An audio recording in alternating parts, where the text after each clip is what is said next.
যেভাবে নগ্নভাবে আক্রমণ চালালো, এর মধ্যে দিয়ে কিন্তু আসলে আমরা নারীদের নিরাপত্তা নিয়ে আরো বেশি শঙ্কিত হয়ে গেছি। একদিকে নারীরা ধর্ষণের শিকার হচ্ছে, নারীরা কোথাও নিরাপত্তা পাচ্ছে না, অন্যদিকে নারীরা যখন সেই ধর্ষণ নিপীড়নের বিরুদ্ধে আন্দোলন করতে নামছে তখন তাদের উপরে আক্রমণ হচ্ছে। বর্তমানে যে নিরাপত্তা ব্যবস্থার দায়িত্বে যারা আছেন তারা তাদের দায়িত্ব সঠিকভাবে পালন করতে পারছে না এবং আমরা এই ট্যাগিং এর রাজনীতি করতে দেখছি আওয়ামী লীগ আমলে। সুতরাং এই ট্যাগিং এর রাজনীতি বন্ধ না করলে আমাদের যে জুলাই গণঅভ্যুত্থানের স্পিরিট সেটা খুব দ্রুত নষ্ট হয়ে যাবে। আমার মনে হয় যথাযথ ব্যবস্থা তারা কিছু গ্রেফতার করেছে, এই ধরনের কিছু ধর্ষকদের গ্রেফতারের ঘটনা ঘটেছে, কিন্তু ধর্ষণ কিন্তু আসলে থেমে নাই। গতকালকে আমরা দেখলাম যে একের পর এক শুধু ধর্ষণই না, মব ভায়োলেন্সের মতো ঘটনা ঘটছে। এই ধরনের ঘটনা কিন্তু একের পর এক চলেই যাচ্ছে। ফলে আমরা মনে করি যে আসলে এই যে গত 11 মার্চ যেভাবে আমাদের উপরে হামলা করা হলো, এর মধ্যে দিয়ে কিন্তু আমরা দেখলাম যে নারীদের উপরে যেভাবে নগ্নভাবে আক্রমণ চালালো, এর মধ্যে দিয়ে কিন্তু আসলে আমরা নারীদের নিরাপত্তা নিয়ে আরো বেশি শঙ্কিত হয়ে গেছি।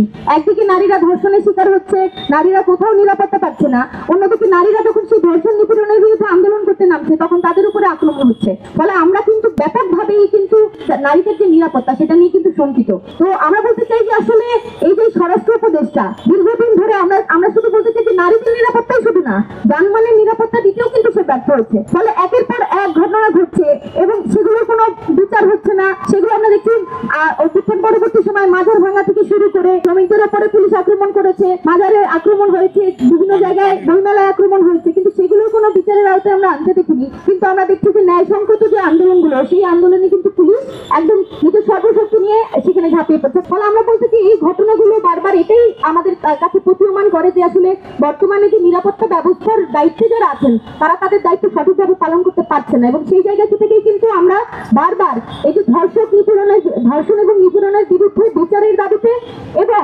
স্বরাষ্ট্র উপদেষ্টা যিনি আসলে ব্যর্থ হয়েছেন জনমানুষের নিরাপত্তা দিতে, তার পদত্যাগের দাবি করছে। আপনারা জানেন যে এই স্বরাষ্ট্র উপদেষ্টা কিন্তু এর আগেও যখন জনমানুষের নিরাপত্তা নিয়ে মানুষ উদ্বিগ্ন হয়েছে, সে রাত্রি 2টা বাজে এসে প্রেস ব্রিফিং করতে বাধ্য হয়েছেন। কেন বাধ্য হয়েছেন সে রাত্রি 2টা বাজে এসে? ফলে আমরা বলতে চাই এই বিচারহীনতার সংস্কৃতি বন্ধ করতে হবে, অবিলম্বে ধর্ষকদের বিচারের আওতায় আনতে হবে এবং আমরা এটাও বলতে চাই মামলা করে ধর্ষণ নিপীড়নের বিরুদ্ধে যে আন্দোলন, ন্যায়সঙ্গত যে আন্দোলন, সেই আন্দোলন কিন্তু বন্ধ করা যাবে না। বলতে চাই আমরা যদি দেশের হইতাম তাহলে আসলে আমরা জুলাই আন্দোলনে অংশগ্রহণ করতাম না, আমরা ছাত্রলীগের হাতে মার খেতাম না। এই যে যারা এই গোষ্ঠী যারা আমাদেরকে শাহবাগ ত্যাগ করতেছে বা আমাদেরকে একদিকে সরাই দেওয়ার চেষ্টা করতেছে, আমরা বলতে চাই যে আপনারা এই ট্যাগিং এর রাজনীতিটা বন্ধ করেন। আমরা এই ট্যাগিং এর রাজনীতি করতে দেখছি আওয়ামী লীগ আমলে, আওয়ামী লীগ সরকারদের। সুতরাং এই ট্যাগিং এর রাজনীতি বন্ধ না করলে আমাদের যে জুলাই গণঅভ্যুত্থানের স্পিরিট সেটা খুব দ্রুত নষ্ট হয়ে যাবে। ঈদের মধ্যে যদিও সেটা অনেকটা নষ্ট হয়ে গেছে, তাও বলছি আপনারা এই ট্যাগিং এর রাজনীতিটা বন্ধ করেন। আমাদের সেই রাজনীতি আমরা আর দেখতে চাই না। আমাদের মতো পোশাকে, নরমাল পোশাকে থাকা, মেরুন কালারের টি শার্টে থাকা সেই লোকটা আন্দোলনকারীদের মাঝে ঘোরাঘুরি করছিল। ভিডিওতে শুরুতে দেখবেন কেউ তাকে কিচ্ছু করেনি, কিন্তু যখন সেই লোকটা আন্দোলনকারীর একজনের ঘাট ধরে টেনে নেওয়ার চেষ্টা করে তখনই আশপাশ থেকে সবাই প্রতিহত করার চেষ্টা করে এবং সেখান থেকে রেজিস্ট্যান্স বা আপনার এরকম একটা হয়। এবং উল্লেখ্য যে এই জিনিসটা হয়েছিল 2 দফা পুলিশ দ্বারা আমাদের উপর হামলার পরে, সেগুলোর ফুটেজ কিন্তু ছড়াচ্ছে না বা সেগুলো কিন্তু আপনারা দেখেও সেগুলোতে কিছু বলছেন না। এবং আমরা বলতে চাই আসলে পুলিশি হস্তক্ষেপ এই ধরনের ন্যায্য একটা ধর্ষণের বিরুদ্ধে নিছক আন্দোলনে যেভাবে পুলিশ আসলে ঠিক সেই আওয়ামী আমলের মতোই আক্রমণ করলো এবং দফায় দফায় আক্রমণ করলো, আমরা মনে করি এই ধরনের আচরণ যে 24 পরবর্তী বাংলাদেশে একেবারেই প্রত্যাশিত না। দেখেন বরাবরই পুলিশ গণতান্ত্রিক আন্দোলনে মামলা করে, ফলে যারা আছে এখানে তারা কেউই এই গ্রেপ্তারের আতঙ্কে নেই।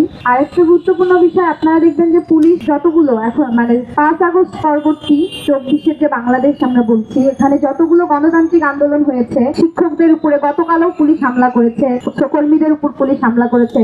ফলে যখন দেশে জনজীবনের নিরাপত্তা নেই, পুলিশ সেগুলোর জন্য বদার্ড না, পুলিশ কোথায় গণতান্ত্রিক আন্দোলন হচ্ছে সেগুলোকে হামলা করছে, মিথ্যে মামলা দিল।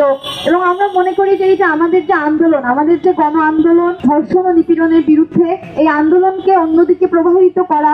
এবং দেখেন মামলা এবং হামলা করার পরে কিন্তু পুলিশ ভেবেছিল আমরা হয়তো বা ধর্ষণ ও নিপীড়ন নিয়ে আলাপ আলোচনা করব না, ডাইভার্ট করার জন্য তারা এ ধরনের মিথ্যা মামলা দিল এবং বারবার অপপ্রচার করছে।